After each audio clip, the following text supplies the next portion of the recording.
right, good morning.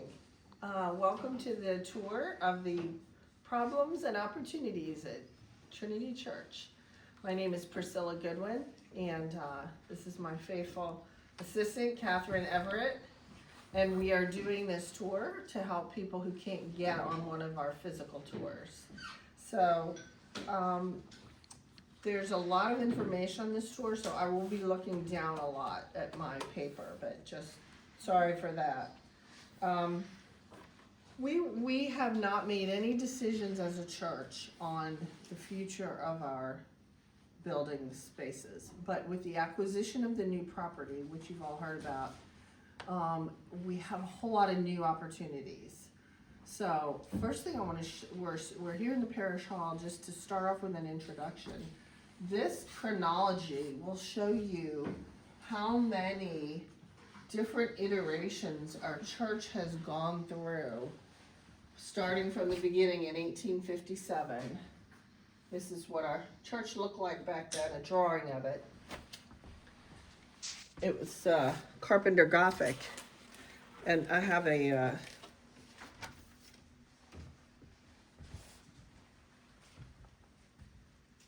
description of what Carpenter Gothic is. It was popular in North America in the 1840s to 1870s. It's essentially a wooden version of a Gothic revival style, so like a stone Gothic church, except it's done in wood. It was very popular for rural churches, small cottages, and houses.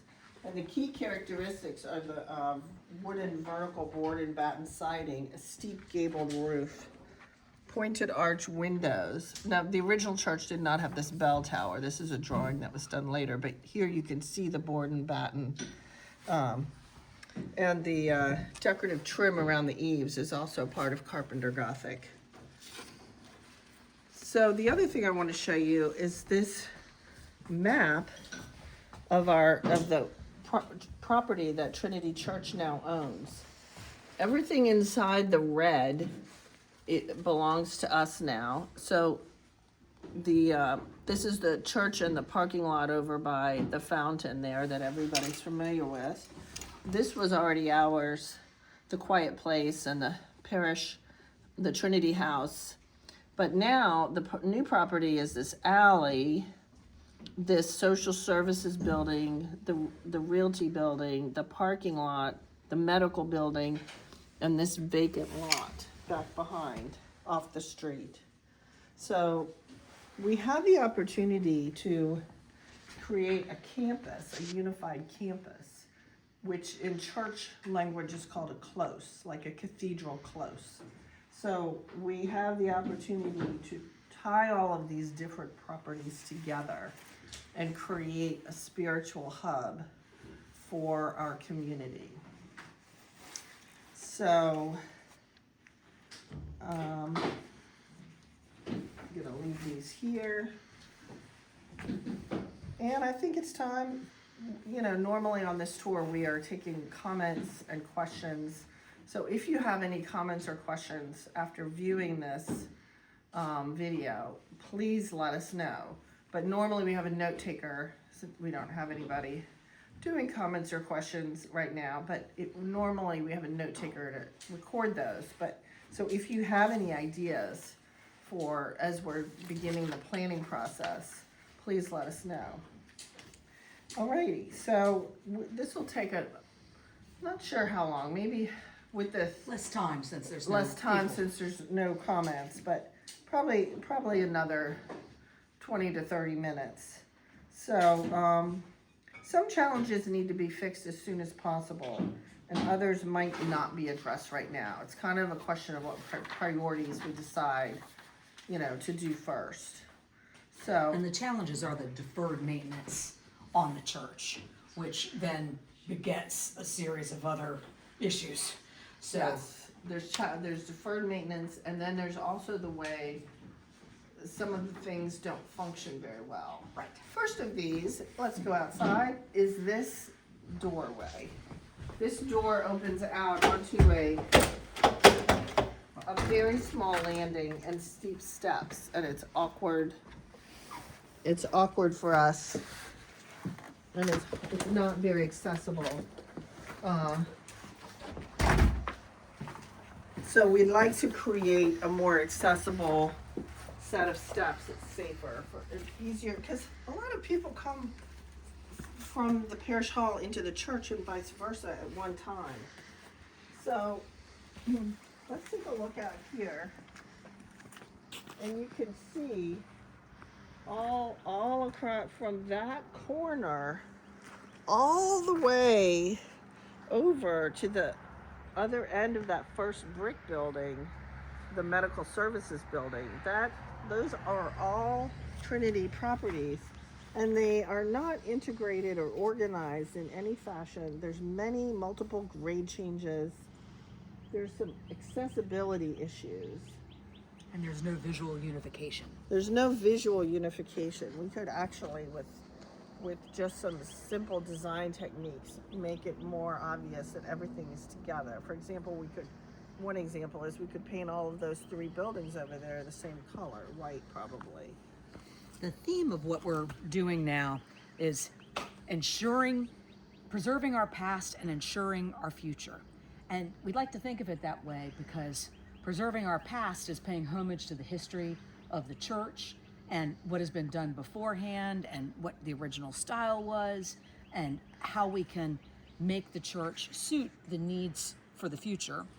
And this part is more imagining, because how can we take this land, which was given with the advent of a very generous donor who had the foresight to provide us this space, and turn this into a close that is a spiritual hub in the community and serves also the needs of Trinity. And that requires thinking about what we need moving forward, way beyond us, way beyond our generation.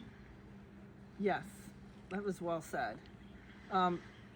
Another thing to think about is we're standing here, we have this little chunk of property, but all around us things are changing. So the inn is going to be doing construction, the theater will be doing construction, the courthouse will be doing construction. So we need to just be aware that sort of a lot's going to go on around here, and it's nice to be able to create a visual place of beauty and peace in the middle of town, and also frankly to have the parking as things get busier and busier on this road, to have that parking lot which can even be expanded. Somebody had described the opportunity here is this is really the gateway to the historic part of the town, which is a nice way to think about it. And having that be a spiritual hub and a place for reflection and connection for the community and the parish is really a wonderful opportunity we want to take advantage of. Yes. So one of the most obvious places where maintenance is deferred is like the crumbling stucco. So the stucco is 100 years old. It's crumbling and cracked in places. And it doesn't look that great, but also we're not sure what's underneath. We're not sure if there's any water getting in, if the boards underneath have rotted. We really don't know. And earlier I mentioned the style was Carpenter Gothic. So if we take off this old stucco and make sure that everything is protected from moisture with a moisture barrier and proper insulation, then we would have the opportunity to restore it to the original Carpenter Gothic with a vertical board and batten.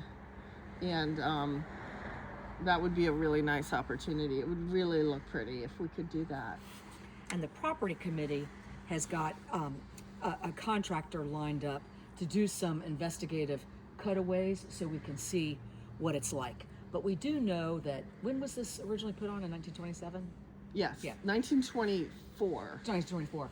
It was, the board and batten apparently needed repair, and they made the decision to not repair it. They just put a Band-Aid on it with the stucco. So that's just kind of a interesting context. The bell tower was added later to the original church, and it is not plumb. When we go back to the alley, we'll show you. You can see more that it's not plumb. We've been advised that it's probably okay, but if we do any work to the exterior, and the narthex, then that would be a good opportunity to correct the bell tower. The other thing to mention is that 20 years ago, there was a bunch of work done on the other end of the church over by the patio's parking lot, but nothing was done at this end. So it's been a while since any work has been done on this end of the church. So, alrighty, let's go on in here to the narthex. So, as you all know, our narthex is an 8x8 space. It has 3 double doors, plus a stairway to the balcony, and it's small. And one of the problems that we have is greeting our guests. So at any time she can get outside, Elizabeth stands out there, so she has space for visitors to be greeted properly. I mean, every church has to greet its visitors and guests, and if we could expand this somehow, maybe going that way, we could have more room so that on cold or rainy days, the rector could be inside, and the visitors would be warmer and more comfortable. Let me just check my list here. What else? The other thing to mention about this narthex with this space is, if there was a fire, this is a really tremendous congestion point, because this is the connection between the church and the parish hall, and if we can improve this link and make it more accessible, make it more weather inclement, that would be a great thing. Yes. And one last thing to add about this narthex space is that when there are big processions where you line up in here, it's very hard. Those are typically like weddings, or if the bishop comes and there's lots of clergy and different people involved in processing in, it's really hard. So at this point, let's go up the balcony. The stairs are steep and narrow.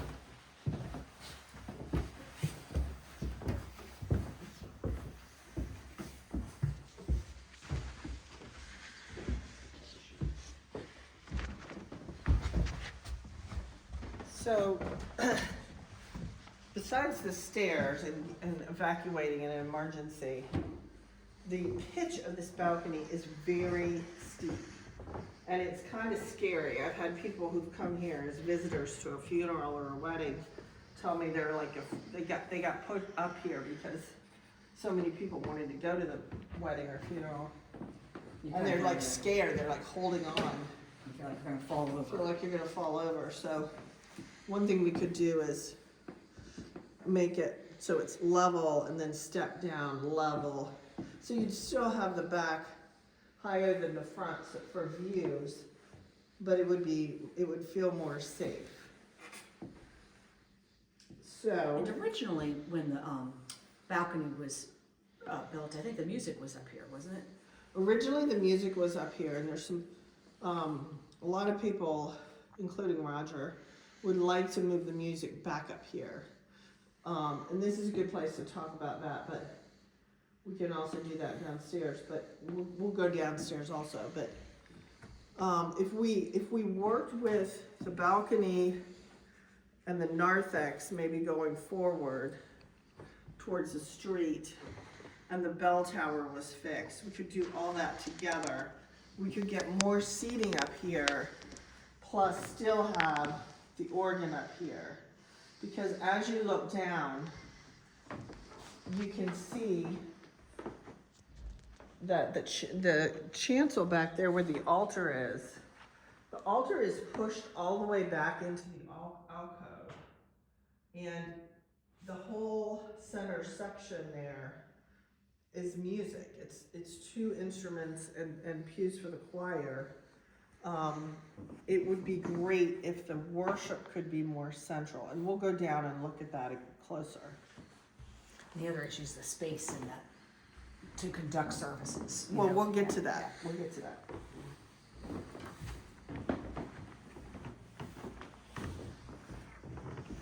Hold on for your life.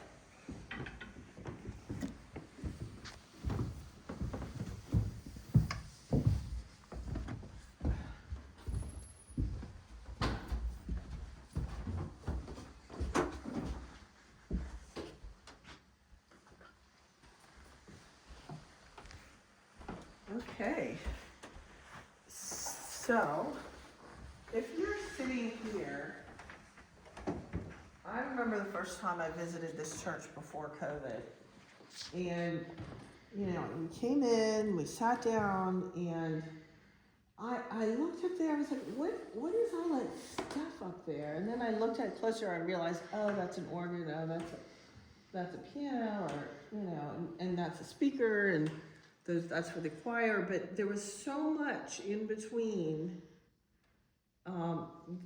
folks in the pews and the rector in the back. It's really, really not the best. And as we go closer, I want to show you all how tight the space is up here.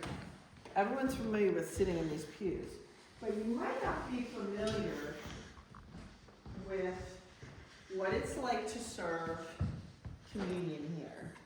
So Elizabeth and the LEMs are very, very good at working in a tight space.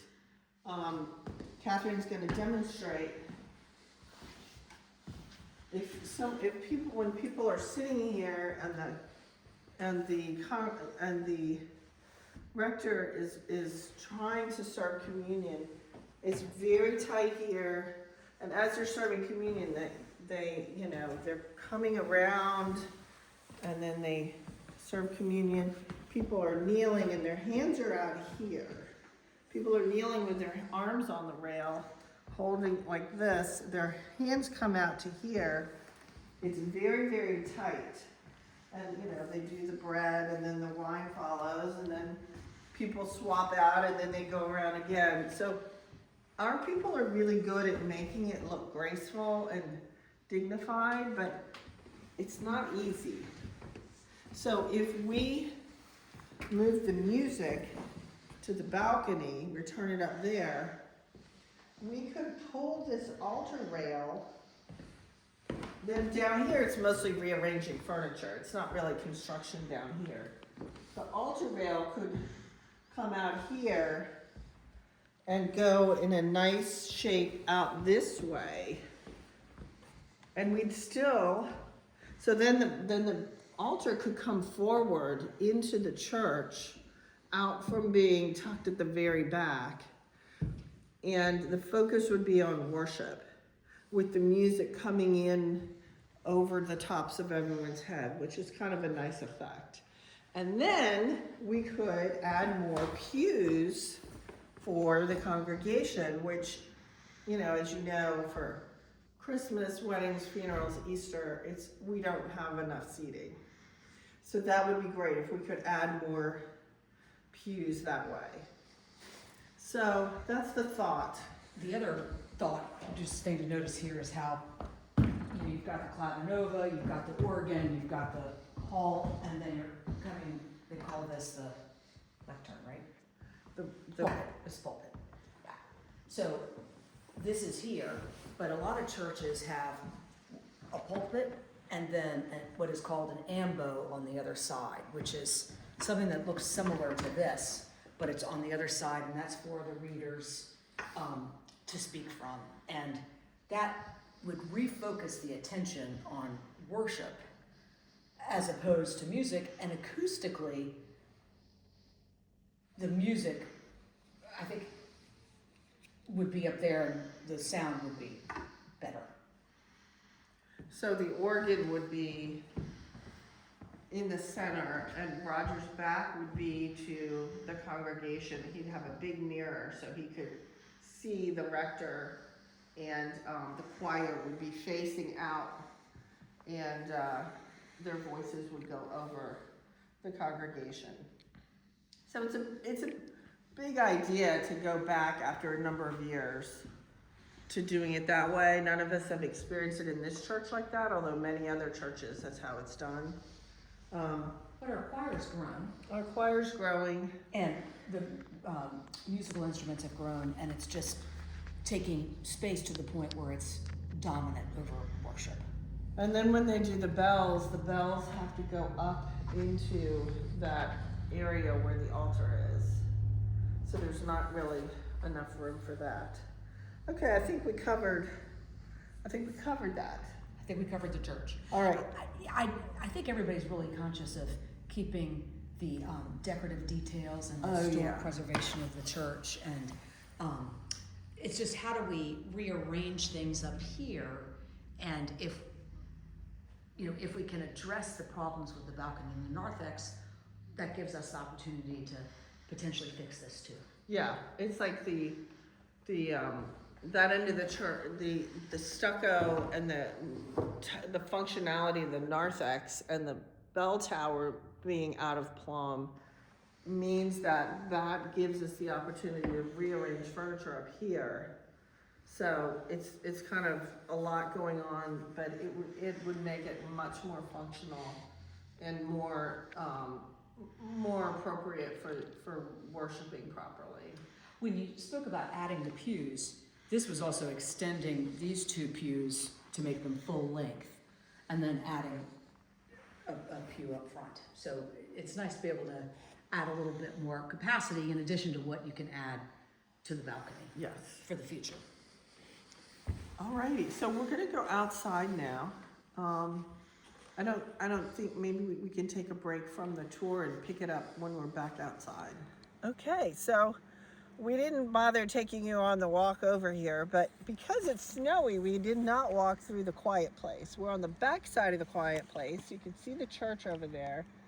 This is a really good spot to see how much property the quiet space really is. When we purchased the new property, it included this alley. This is a private alley, and this is now part of the Trinity Close, or campus. And so the ground kind of slopes away here, but if we put in retaining walls, the usable space comes all the way up to almost this alley. The pine trees here are kind of at the end of their life, and so those do not have to stay. This storage building does not have to stay. We could be moved or a new one can be put up. So there's actually quite a lot of space here. And there's so many thoughts that people are coming up with. And if you have any ideas, let us know. But there could be a pavilion for worship or weddings, or we could have a place for the blessing of the animals. We can have multiple things going. There's so much space that there's multiple spaces. We could have a maze for meditation, a contemplative maze. We could have a space where you could put your pet ashes with a statue of St. Francis. We could have just beautiful garden space for sitting. And this would be open to everyone in town, where we can offer this quiet, beautiful space as a way to welcome our neighbors. So just lots can happen here. Let's walk down the alley because of the snow. I want to show you the bell tower, how we'll go up a little bit up here.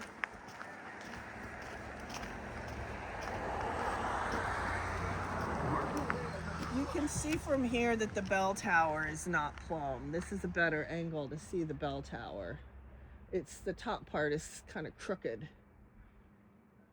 So that's something we can address. And let's walk up here and look at the back of these new properties. This is a good vantage point to talk about Trinity House. Trinity House has a lot of deferred maintenance. It needs new siding, soffits, windows. The deck is really in poor shape, and we'll go up and look closer at that. The deck is in poor shape. So some work needs to be done here. And there's all kinds of opportunities we have where, like if we took the deck off and redid it, we could create storage for chairs that could go into the pavilion when we needed them. So all kinds of better function and more beautiful function can happen. And then up here, this building is the social services building. It is now empty. It used to be used for social services. It's now ours. It's been empty for a year. and it needs significant renovation to be rented out. It was on the rental market for a year and no one rented it.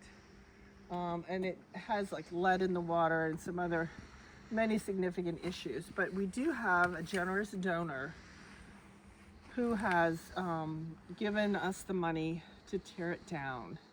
And the vestry and the property committee agree that we should tear it down. And as we walk back, I want to show you how it would be wonderful for parking, because it would give us more parking closer to the church if we replaced this building with more parking and redid the parking lot. And it would give us spaces closer to the church for handicap parking, which is important. And accessibility to the parish office. And too. accessibility to the parish office. So the current thought right now is to tear this down and redo the parking lot. When we think about parking and all of that, there is a desire to be sustainable and consider permeable paving and stormwater management and tree islands and having the Dark Skies initiative. There's a responsibility we have to be sustainable for future generations. That is a great point, because part of building for the future is not just enough space, it's having sustainable space that helps our kids. This brick building, which we now own, is the medical services building. We're at the back of it. That is leased out for another 3 years, and it's on a 5-year cycle, so maybe another 8 years.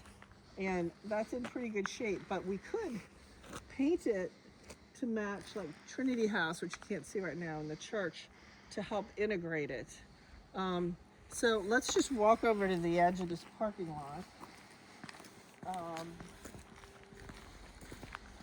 And the property extends over to this empty lot right here covered in snow. You can see the pink stake. Yeah, there's a stake with a pink ribbon where the survey was done. We just had a topographical survey done, and that we now have landscape architect working on helping us connect into a close, and also an architect drawing up preliminary sketches just to get us all thinking as to what we could do. So let's walk up here and long-term, Priscilla, this building has a lot of opportunity. oh yeah, I forgot to say that. Say that part. What's the opportunities? Well, this building has a tremendous opportunity because there's a lower level and there's also offices upstairs. And while there's a lease commitment, when that expires, there's an opportunity to renew or opportunity to change it over. But it's been suggested that could be an above-ground Sunday school and youth center. But there's lots of opportunity that we have to envelop this into the fold. And it's a nicer building. Much nicer building that would be usable for us. And as we walk up this parking lot, I'm going to talk about the little Realty Building cottage, which is up here. We'll stop and look at the cottage, but that is also leased right now. But in the future, there's all kinds of opportunities with that. It is a historic building. It was located there, wasn't it? It was moved there. It was not originally built there. The one thought is, if we moved it, we could have more handicap parking closer to Trinity House and the church. But if we end up leaving it there, it could also be used for small meetings or a library or a quiet space. But it's not going to be the kind of thing we would want to tear down. Another thing I want to talk about right here are these stone walls. So these stone walls running parallel to the street are kind of throughout the town. And the Board of Architectural Review has said that they really consider these as part of the historic fabric of the town. So these would stay. the stone walls running perpendicular to the street can come down. The town would not require us to keep. So there's room with the landscape architect to redesign this whole area. And you can see there's no real connection right now between the church and this side and this side of the street with Trinity House and the parking lot. We really need to think very creatively about how to make it accessible and obviously connected. And we think with the help of a good landscape designer and an architect, we can make this happen. So it's really exciting. Let's go in. Last place I want to take you is inside Trinity House, and I want to show you the back and the deck up close. Chapel.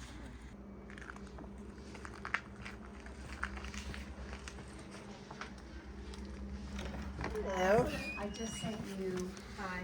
Hi. It's Okay. going okay. So here we are in Trinity House. This is where Elizabeth and Victoria worked. And we talked about the exterior needs. Do you all want to say anything? Yes, I need a bigger printer room. Okay. She needs a bigger printer room. That's a new one. We take all ideas. We take all ideas. Let's go look at the printer room. Don't ask. All right, come on back here. This is the printer room, and I have helped out with printing, and I know that at certain points you have to pull this printer out into the hallway in order to work on the back of it. So what I want to show you is back here. So this is our meeting space.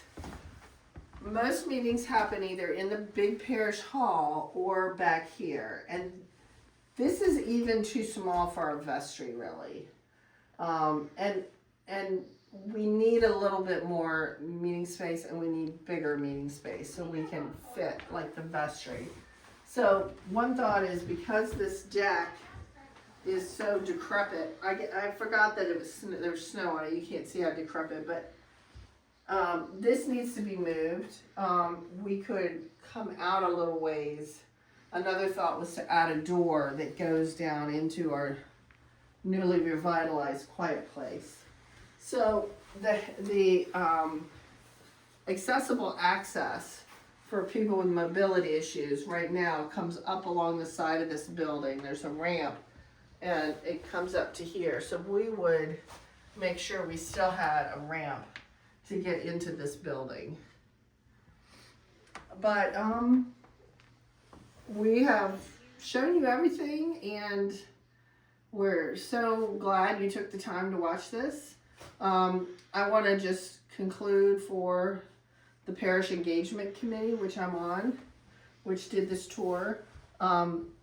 We just want to say that we have really been working on this since the fall, and we've thought about it and we've studied, and we believe that now is the time for some big, bold ideas, and that we really want to think creatively, imaginatively, prayerfully, with discernment to what is best, not only for us now, but for future generations. And that people over the years have really put their heart and soul into Trinity. And we want to do that too, that we have the opportunity with a dynamic rector, with a very energetic parish right now. The vestry is great.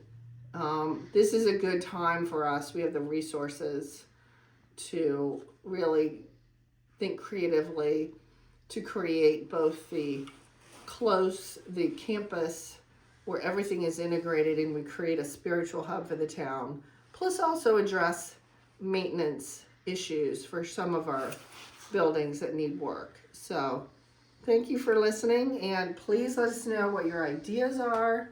We would love to hear. We've collected so many great ideas already, and we want to collect more, so please let us know. Thank you very much.